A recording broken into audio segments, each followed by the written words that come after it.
परम दयाल जुगपुरुषोत्तम श्री श्री ठाकुर अनुकूल चंद्रेर आतुल चरण जानाई आमार शतकोटी प्रणाम। जय गुरु सकल इष्टप्राण दादा मायरा। परम दयाल जुगपुरुषोत्तम श्री श्री ठाकुरेर महाभाबबाणी पर्व दुए आमरा आजके आलोचना करब। तिनि जे बाणीगुली दिएछेन भाव समाधि थाकाकालीन सेई बाणीगुली निये आमरा पुंखानुपुंखभावे आलोचना करब एबं एरकमই আমরা কিন্তু প্রত্যেকটা পর্বের আলোচনা আপনাদের সামনে তুলে ধরব। তিনি বললেন, উজান ভাটেন পরিশ্রমে সমান নয়, উজিয়ে যেতেই পরিশ্রম লাগে।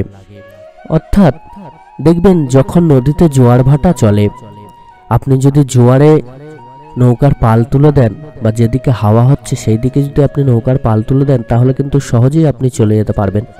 কিন্তু যদি হাওয়ার বিপরীতে আপনাকে যেতে হয়, ধরুন যখন আপনার জীবনে ভাটা চলছে, যখন আপনার জীবনে দুর্বিষহ অবস্থা নেমে এসেছে, আপনার জীবন সকল প্রকার সমস্যার মধ্য দিয়ে যাচ্ছে, তখন কিন্তু আপনার জীবনটা অত সোজা হয় না।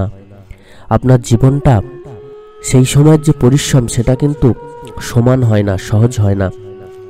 আর যখন আপনার কাছে সব থাকে অর্থ, মান, যশ, প্রতিপত্তি, সম্পত্তি, অর্থাৎ যখন আপনার জীবনে জোয়ার চলে তখন কিন্তু পরিশ্রম সহজ হয়, তখন আপনি সহজেই সবকিছু পেয়ে যেতে পারেন। জীবনটাকে সমস্যার মধ্য দিয়ে এগিয়ে নিয়ে যায়। যখন আমাদের জীবনে বিভিন্ন রকম প্রবলেম দেখা দেয়, অর্থনৈতিক সংকট দেখা দেয়, যখন আমাদের জীবনে ভাটা চলে তখনই কিন্তু পরিশ্রম বেশি লাগে। আর আমাদেরকে তাই চেষ্টা করতে হয় সবসময় জীবনটাকে সঠিক পথে চালিত করার জন্য, জোয়ারের মধ্য দিয়ে নিয়ে যাওয়ার জন্য। আর সেটা তখনই সম্ভব হবে যখন আমরা পরমপিতার চরণ আশ্রয় করে চলতে পারবো। কেননা তিনি একমাত্র জানেন যে কিভাবে চললে আমরা ভালো থাকতে পারি, কিভাবে চললে আমাদের জীবন সংকটমুক্ত হতে পারে। আর সেই চলাটাই শুধুমাত্র আমাদেরকে চলতে হবে। দ্বিতীয় বাণী তিনি দিলেন, বনের চেয়ে ঘরের সন্ন্যাসী পাগল বেশি। তিনি সংসারের মধ্যে থেকে সন্ন্যাসী হওয়ার বিধান দিয়েছেন। এটা কিভাবে সম্ভব? সংসারের মধ্যে থেকে এই যে সংসারের জ্বালা যন্ত্রণা, এই যে সংসারের চাপ, এই যে সংসারের বিভিন্ন রকম সমস্যা, এই যে সংসারের মধ্যে পিতা মাতা, স্বামী স্ত্রী, সন্তান প্রতি প্রত্যেককে সাথে নিয়ে চলা এবং তাদের প্রতি প্রত্যেকের খেয়াল রাখা, এই যে সংসারের প্রতি প্রত্যেকের সাথে একটা সম্পর্ক তৈরি হয়, তার মধ্যে থেকে যখন আমরা পরমপিতার সাধন ভজন করি সেটাই কিন্তু আসল সাধন ভজন। তেমনভাবে সংসারের মধ্যে থেকে আমরা যদি ভগবানকে ডাকতে পারি তাতে কিন্তু বেশি ফল লাভ করা যায়। সবকিছু ছেড়ে সন্ন্যাসী হলে তো সহজেই ভগবানকে ডাকতে পারা যায়। এত কিছু চাপ সহ্য করতে হয় না, এত জ্বালায় ভুগতে হয় না, এত যন্ত্রণায় ভুগতে হয় না, এতজন মানুষকে নিয়ে চলতে হয় না। কিন্তু যখন আপনি সংসারের মধ্যে থেকে ভগবানকে ডাকছেন তখন আপনার শক্তি আরো দ্বিগুণ হচ্ছে। কেননা এই সমস্ত কিছু সামলে কিন্তু আপনি ভগবানকে ডাকছেন, ভগবানের সাধন ভজন করছেন। তাই পরম দয়াল বলছেন, সংসারের মধ্যে থেকে এই সমস্ত কর্তব্যকে পালন করে ভগবানের সাধন ভজন করা, এটাই হলো আসল ধর্ম। আগুনে ঝাঁপ দিলে পোড়াও কহা যায়, মিশে যাও কহা যায়, যার যেমন তাপ। আগুনে আমাদেরকে ঝাঁপ দিতে হবে। আগে জানতে হবে পরম পিতার চরণ আশ্রয় করলে, পরম পিতার চরণে আশ্রয় না করলে আমরা তাকে কিন্তু উপলব্ধি করতে পারবো না। তার সাধন ভজন না করলে আমরা কিন্তু তাকে জানতে পারবো না, তার কৃপা সম্বন্ধে অবগত হতে পারবো না। তাই তো আমাদেরকে সদা সর্বদা তাঁর চরণে আশ্রয় গ্রহণ করতে হবে। ঠিক সামলে রাখা লাগে, অন্তরের মধ্যে একটু তাকা। মহাপ্রভুর সংকীর্তন বহিরঙ্গের ভিতর হলো, অন্তরঙ্গরা সামলে রাখতো, তোরা শক্তি নষ্ট করে ফেলে দিলি রে বেটারা। আমাদের অন্তরটা যেন পরিষ্কার থাকে, শুদ্ধ থাকে, অন্তরটা যেন মলিন না হয়, অন্তর যেন সুন্দর সুমধুর হয়ে যায়। যার অন্তর যত পরিষ্কার, যার অন্তর যত সুন্দর সুমধুর, তিনি কিন্তু সব থেকে বেশি এই জগতে সুন্দর, তিনি সব থেকে বেশি পরম দয়ালের আশীর্বাদ লাভ করতে পারেন। অন্তরটা সবসময় পরিষ্কার রাখতে হয়, কীর্তন করতে হয় এবং শক্তিকে নষ্ট করা কিন্তু যাবে না। 5 নম্বর বাণী তিনি দিলেন, সংসারে সন্ন্যাসী চাই, জঙ্গলের সন্ন্যাসী আর চাই না, নিতাই চাই। আমাদের প্রতি প্রত্যেককে সংসারের মধ্যে থেকেই সন্ন্যাসী হতে হবে। সংসারের মধ্যে থেকেই সকল কর্তব্যকে সামলে পরম দয়ালের সাধন ভজন করতে হবে। শক্তি ধরে বুক ভরা ভালোবাসা নিয়ে সব ঠেসে ধরো। আমরা যতই আপদ বিপদের মধ্যে পড়ি না কেন, শক্তি ধরতে হবে, মনের জোর দিয়ে সমস্ত কিছুকে জয় করতে হবে। বুক ভরা ভালোবাসা নিয়ে তার সাধন ভজন করতে হবে, সব ঠেসে ধরতে হবে। আমরা যদি তাকে ডাকতে থাকি, তার সাধন ভজন করতে থাকি, তাহলে কিন্তু অটোমেটিক্যালি আমাদের শক্তি জন্ম নেয়, আমাদের বুকের বল বাড়ে, মহাশক্তি জাগ্রত হয় এবং আমরা তাকে লাভ করি। আর তাকে লাভ করা মানে বুক ভরা ভালোবাসা ভক্তি দিয়ে যদি আমরা তাকে সাধন ভজন করি, আর তাকে লাভ করা মানেই হলো মহাশক্তির অধিকারী হওয়া। আর আমরা যদি তাকে ভালোবাসতে পারি, তাহলে কিন্তু তার কৃপা থেকে আমরা কখনোই বঞ্চিত হতে পারবো না। আর প্রত্যেককে কিন্তু আমরা বুক ভরা ভালোবাসা দেব, প্রত্যেককে শ্রদ্ধা ভক্তি করব। এটাই আমাদের ধর্ম হওয়া উচিত। আকাঙ্ক্ষাই সর্বনাশের মূল, তিনি তার ৮ নম্বর মহাভাববাণীতে বাণী দিলেন, আকাঙ্ক্ষাই আমাদের সর্বনাশ ডেকে আনে। যার যত আকাঙ্ক্ষা বেশি থাকে, সেই কিন্তু সর্বনাশের পথে এগিয়ে যায়। দেখবেন একটা সংসারে অশান্তি তখনই হয় যখন সংসারের মানুষের মধ্যে আকাঙ্ক্ষা বেড়ে যায়। যত পায় তত যেন চাহিদা বাড়তে থাকে, আকাঙ্ক্ষা করতে থাকে, আরো চাই আরো চাই। আর যখন এই আরো চাই আমাদের জীবনে নেমে আসে, তখন সেটা আমাদের সর্বনাশও ডেকে আনে। আর সংসার ভাঙার মূলে কিন্তু এই আকাঙ্ক্ষা অনেকটাই দায়ী। দেখবেন স্বামী স্ত্রীর মধ্যে অশান্তি বেশিটা নির্ভর করে এই আকাঙ্ক্ষার ওপরে। যা দিয়ে নামা যায় তাই দিয়েই ওঠা যায়। পরম দয়াল ৯ নম্বর বাণীতে বললেন, আমাদের এই জীবন কিন্তু সবসময় সমান যায় না। কখনো সুখ আসে, কখনো দুঃখ আসে, কখনো উন্নতি হয়, কখনো অবনতি হয়। দেখবেন ছাদে ওঠার সময় আমরা সিঁড়ি ব্যবহার করি, সেই সিঁড়িতে যেমন আমরা উঠি, ঠিক তেমন ভাবে সিঁড়ি দিয়ে কিন্তু আমরা নামতেও পারি। তো এই আমাদের জীবন যেমন উঠছে নামছে, যেটার মাধ্যমে উঠছে নামছে, সেটাকে যদি আমরা ঠিকভাবে ধরে না রাখতে পারি, সেই সিঁড়িটা যদি নষ্ট করে ফেলি, তাহলে কিন্তু আমরা উঠতেও পারবো না, নামতেও পারবো না। আর যদি সেই সিঁড়িকে ঠিক রাখতে পারি, তাহলে কিন্তু উঠতেও পারি, নামতেও পারি। এই অহংকার, আমাদের জীবনে কিছু কিছু জিনিস আছে যেগুলোকে ত্যাগের মধ্য দিয়ে আমরা সহজেই উপরে উঠতে পারি। যেমন অহংকার, আকাঙ্ক্ষা, এই অর্থের চাহিদা, এগুলোকে যদি ত্যাগ করতে পারি, তাহলে আমরা সহজে উঠতে পারি। আবার ধরুন, অনেকে প্রচুর ধনী মানুষ হয়ে গেছেন, হঠাৎ করে অর্থের জোরে হয়েছেন। আবার সেই অর্থই কিন্তু সেই মানুষকে গরিব করতে পারে, যদি সেই প্রকৃত রূপে তিনি অর্থকে ব্যবহার না করেন। তাই তো তিনি বললেন, যা দিয়ে ওঠা যায় তাই দিয়েই কিন্তু নামা যায়। তাই আমাদেরকে সদা সর্বদা ঠিক রাখতে হবে এবং অহংকার, আকাঙ্ক্ষা, চাহিদা, এই সমস্ত জিনিসগুলোকে ত্যাগ করতে হবে। তুই হতে হতেই আমি তোর নাম মনে রাখবি। 10 নম্বর বাণীর মধ্য দিয়ে পরম দয়াল আমাদেরকে বলে দিলেন, যখন থেকেই আমরা জন্ম নিচ্ছি, তখন থেকেই কিন্তু তিনি আমরা তাকে ডাকার মধ্য দিয়ে আমাদের জীবনে পরম প্রাপ্তি। তিনি বললেন, নাম কিন্তু মনে রাখবে। নামটা কিন্তু আমাদের সদা সর্বদা মনে রাখতে হবে, নাম করতে হবে। নাম জপের মধ্য দিয়ে আমরা তাকে লাভ করব। তিনি তো আমাদের আছেন, কিন্তু আমরা যদি না তাকে ধরি, তাহলে কিন্তু আর ধরা হয় না বা তাকে লাভ করা হয় না। তাই জন্ম থেকেই তিনি আমাদের সাথে আছেন, তিনি আমাদেরকে রক্ষা করেন। শুধুমাত্র তার নাম জপটা করতে হবে, তাহলেই সমস্ত কিছু লাভ হবে এবং সমস্ত বিপদ আপদ থেকে আমরা সহজেই রক্ষা পেতে পারবো। নিজের কান নিজে ছিঁড়লে বেদনা লাগে না? আমরা যদি আমাদের নিজের কানকে ছিঁড়ি, তাহলে কিন্তু বেদনা লাগে। অনেকে আছেন দেখবেন, অপরের কান ভাঙান, অপরের সংসারে আগুন জ্বালানোর চেষ্টা করেন। আর যখন নিজের সংসারে জ্বলে, যখন নিজের সংসারেও কেউ ওরকম কান ভাঙিয়ে সংসারটাকে জ্বালিয়ে পুড়িয়ে শেষ করার চেষ্টা করে, তখন কিন্তু নিজেদেরও কষ্ট হয়। তাই এই সমস্ত জিনিস থেকে কিন্তু বিরত থাকাটাই মঙ্গলের। আমাকে দে, এনে দে, পাগল চাই দে, নিজে নষ্ট হোস না মা। পরমদয়াল সদা সর্বদা ভক্ত মানুষকে চেয়েছেন। যিনি প্রকৃত ভক্ত, তিনি দেখবেন পরমপিতার জন্য পাগল হন। পরমপিতাই তার শেষ চাহিদা হয়, পরমপিতার আশীর্বাদে তার পরম পাওয়া হয়। সেই রকম মানুষ কিন্তু পরম দয়ালের পরম শিষ্য হয়ে যান। আর সেই রকম মানুষকেই তিনি চাইছেন বারবার করে। আমাদেরকে সেই পাগল ভক্ত হয়ে উঠতে হবে পরমপিতার। তিনি তার 12 নম্বর বাণীতে বললেন, নিজে নষ্ট হোস না মা। মায়েদের উপর তাঁর প্রবল ভরসা। মায়েরাই পারেন এই জগৎ সংসারকে ঠিক করতে, এই পৃথিবীকে সুন্দর সুমধুর করতে। মায়েরাই পারেন এই পৃথিবীকে স্বর্গসম করতে। আর মায়েরা যদি নষ্ট হয়ে যান তাহলে কিন্তু এই পৃথিবী নরকে পরিণত হবে। এই পৃথিবী আর সুখের হবে না, শান্তির হবে না। তাই তো তিনি বারবার করে বলছেন, নিজে নষ্ট হোস না মা। যার তার কাছে কোষ নে, তবে আর অন্তরঙ্গ কিসের জন্য রে? অন্তরঙ্গ নিজেরাই প্রায় এক বিকাশ। এমন কিছু কথা থাকে যেগুলি যার তার কাছে কিন্তু বলা যায় না।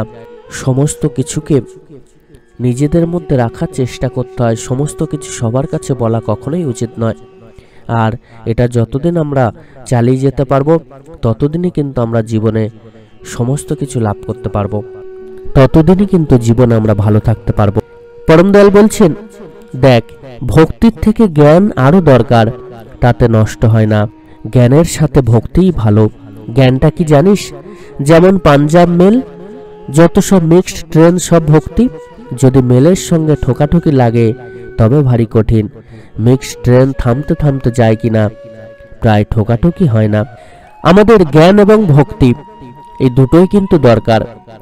আমাদের জ্ঞান যদি না জাগ্রত হয়, আমাদের ভক্তি যদি না জাগ্রত হয়, তাহলে কিন্তু কখনোই আমরা পরম ভক্তি নিয়ে ডাকতে পারবো না। যিনি জ্ঞানী মানুষ তার মধ্যে যদি ভক্তিকে জাগ্রত করা যায় তাহলে তিনি সহজেই পরমপিতাকে লাভ করতে পারবেন। আবার যিনি ভক্ত মানুষ তার মধ্যে যদি জ্ঞানের উদ্ভব হয় তাহলে তিনি সহজে পরমপিতাকে লাভ করতে পারবেন। আর তবেই কিন্তু আমরা আমাদের জীবনে সঠিকভাবে এগিয়ে চলতে পারবো পরমপিতাকে সাথে নিয়ে। এক্সপ্রেসগুলি ভালো, জোরেও যায়, কীর্তনে সব পথে নিয়ে যেতে পারে। আমাদের কীর্তন সদা সর্বদা করতে হবে। কীর্তন অর্থাৎ সাধনা, সাধন ভোজন কিন্তু যথাসময়ে নিয়ম মেনে পালন করতে হবে। আর এই কীর্তনের মধ্য দিয়ে আমরা কিন্তু যেমন পথই হোক না কেন, আমাদের জীবনে যেমনই জটিল পথ আসুক না কেন, ঠিক আমরা বেরিয়ে যাব। ঠিক যেমন ট্রেন লাইনগুলো দেখবেন এদিক ওদিক বিছিয়ে থাকে, বা প্রচুর ট্রেন একসাথে চলছে, কারোর সাথে কারোর ঠোকাঠুকি হচ্ছে না, ঠিক সেইভাবে কিন্তু আমাদের এই যে জটিল পথ জীবনের, এই জটিল পথে আমরা সঠিকভাবে চলতে পারবো। সহজেই আমাদের জীবনকে সুন্দর সুমধুর করতে পারবো। ব্রহ্ম কি বুঝানো যায় রে পাগল? পরম ব্রহ্ম ভাবা লাগে নামের ওপরে। এই নামের ওপরে পরম ব্রহ্ম, নামের করার মধ্য দিয়েই যে পরম ব্রহ্মকে লাভ করা সম্ভব, তিনি তাঁর এই বাণীর মধ্য দিয়ে কিন্তু আমাদেরকে বুঝিয়ে দিলেন। আর এই ব্রহ্মকে যিনি জেনেছেন তিনিই যে পরম পিতার আশীর্বাদ লাভ করেছেন। আর এই পরম ব্রহ্মকে জানতে গেলে আমাদেরকে নাম কিন্তু খুব করে করতে হবে। নাম করার মধ্য দিয়ে আমরা পরম ব্রহ্মকে লাভ করতে পারবো। ঠাকুর তো আছেই এখানে, তাকারে তাকা। আমরা ঠাকুর ঠাকুর করি, ভগবান ভগবান করি, কিন্তু ঠাকুর যে এখানেই আছেন আমরা সেই দিকে তাকাই না। দেখবেন যুগে যুগে যখনই ভগবান মানব রূপে এই ধরাধামে অবতীর্ণ হয়েছেন তখন কিন্তু আমরা তাঁর দিকে তাকাইনি। আমরা ভগবান ভগবান করেছি, অনেক সাধন ভোজন করেছি, ঠাকুর ঠাকুর করেছি, কিন্তু যে ঠাকুর স্বয়ং মানব রূপে আমাদের কাছে ধরা দিয়েছেন তাকে আর আমরা দেখতে পাইনি। তাই তো পরম দয়াল বলছেন, ঠাকুর তো আছেই এখানে, তাকারে তাকা। আমাদের মনকে জাগ্রত করতে হবে। ঠাকুর তো সবসময় আমাদের কাছেই আছেন। আমরা যদি মনকে জাগ্রত করে, ভক্তিকে জাগ্রত করে তার সাধন ভোজন করতে পারি, তাঁর চরণে আশ্রয় গ্রহণ করতে পারি, তাকে চিনে তার আদেশ নির্দেশ, তার প্রত্যেকটা বিধিবিধানকে মেনে চলতে পারি, তাহলেই তাকে পাওয়া হয়। আর আমরা যদি তাঁর দিকে একবার তাকাতে পারি, তাকে যদি আমরা বুঝতে পারি, তাহলে কিন্তু তাঁর কৃপা সদা সর্বদা লাভ সম্ভব হয়। শুধুমাত্র তাঁর চরণে আমাদেরকে আশ্রয় নিতে হবে। Be sure, steady, silent, full stepped. দেখো, ভয় নাই, সবই তো তুই রে। যেই দেখবি আর একটা হিংসা করবি, অমনি সর্বনাশ। ভাবের সাথে জ্ঞান থাকে, মহাভাবে লয়, আমি যেমন করে থাকি। আমরা যদি হিংসাকে পরিত্যাগ করতে পারি তাহলে কিন্তু সর্বনাশের হাত থেকে আমরা বাঁচতে পারবো। আর ভাবের সাথে জ্ঞান যদি আমাদের থাকে তাহলে কিন্তু মহাভাবে লয় হবে এবং আমরা পরম দয়ালকে লাভ করতে পারবো। সহজেই আমরা পরম দয়ালের আশীর্বাদ লাভ করে জীবনকে ধন্য করে তুলতে পারবো। তাই আমাদের ভাবটা যেন হয় পরম পিতার প্রতি, আমাদের ভাবটা যেন হয় অমৃতের প্রতি। পরম দয়ালকে লাভ করে যেন আমরা জীবনকে সুন্দর সুমধুরভাবে কাটাতে পারি, সেইটা আমাদের লক্ষ্য করতে হবে।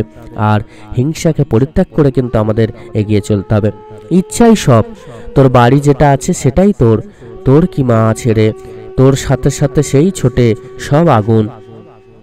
আমাদের ইচ্ছাটাই সব। ইচ্ছার মধ্য দিয়ে কিন্তু আমাদের ইচ্ছা যদি সঠিক হয়, আমরা যদি সৎ ইচ্ছা গ্রহণ করতে পারি, তাহলে কিন্তু জীবনটাকে সুন্দরভাবে গড়ে তুলতে পারি। আর না হলে আগুনের সাথে আমাদেরকে কিন্তু খেলতে হবে। দেখবেন অনেক মানুষের অনেক রকম ইচ্ছা হয়, এই ইচ্ছাটাকে কিন্তু সৎ করতে হবে, ইচ্ছাটাকে প্রকৃত করতে হবে, তবেই তো সেই ইচ্ছা পূরণের মধ্য দিয়ে আমাদের জীবন ধন্য হবে। আমাদের যার যেমন ইচ্ছা তেমন কিন্তু ফল প্রাপ্তি ঘটবে। আর এই বাড়িকে সাথে নিয়ে কিন্তু আমাদেরকে চলতে হয়। লাস্টে দেখা যাচ্ছে যে আমাদের আর কিছুই নেই, অর্থাৎ সব যদি লয় হয়ে যায় তাহলে আমাদের আর কি থাকবে। কিন্তু পরম দয়াল বলছে ইচ্ছাই সব। আমাদের ইচ্ছা যদি সঠিক হয়, আমরা যদি পরম পিতাকে লাভ করতে পারি, আমাদের সৎ ইচ্ছা যদি জাগ্রত হয়, তাহলে আবার দেখবেন সবকিছু লাভ হবে। অর্থাৎ আমরা মৃত্যুর পরেও তাকে লাভ করতে পারবো। তাই সমস্ত কিছু লয় হয়ে গেলেও কিন্তু আমরা আমাদের ইচ্ছার জোরে আমরা পরমপিতার চরণে আশ্রয় গ্রহণ করতে পারবো। সুরের শালা মিত্র হয়ে জন্মেছ, কাজ করো, ও শালারা যা করে, ও শালারা যা করে নে তাই হয়ে নে, কইলেই হলো। শালারা নাস্তিক হলেও তো হতো, ভালো করিসনি। হ্যাঁ, ঈশ্বরের ইচ্ছা আছে, নিজে করে কাম, হয় ভগার নাম। শক্তি থাকলেই সাহস হয়, সাহস না থাকলেই পাপ। আমাদের শক্তি থাকলেই কিন্তু সাহস জন্মাবে, আর আমাদের যদি সাহস না থাকে তাহলে কিন্তু পাপ হবে। তাই সদা সর্বদা আমাদের সাহসকে জাগ্রত করতে হবে এবং শক্তিকেও জাগাতে হবে। নগেনকে বলিস জ্ঞানই তো সব। হ্যাঁ হ্যাঁ, তাই কবি। তাই যে যেমন হতে চায় তাকে তেমনি করে তৈরি করে। তা বলে আর দুঃখ কিসে, সব তোর ইচ্ছা। আমাদের জ্ঞানকে জাগ্রত করতে হবে। আমাদের জ্ঞানই পরম দয়ালের চরণে আশ্রয় গ্রহণ করাতে পারবে। তোরা অনন্ত মুখ হয়ে ভাগীরথীর মতো ব্রহ্ম সাগরে ভেসে পড়রে, ভাববি সকল সময় নিশ্চয় নিশ্চয়, মন করলেই পারবি তোরা।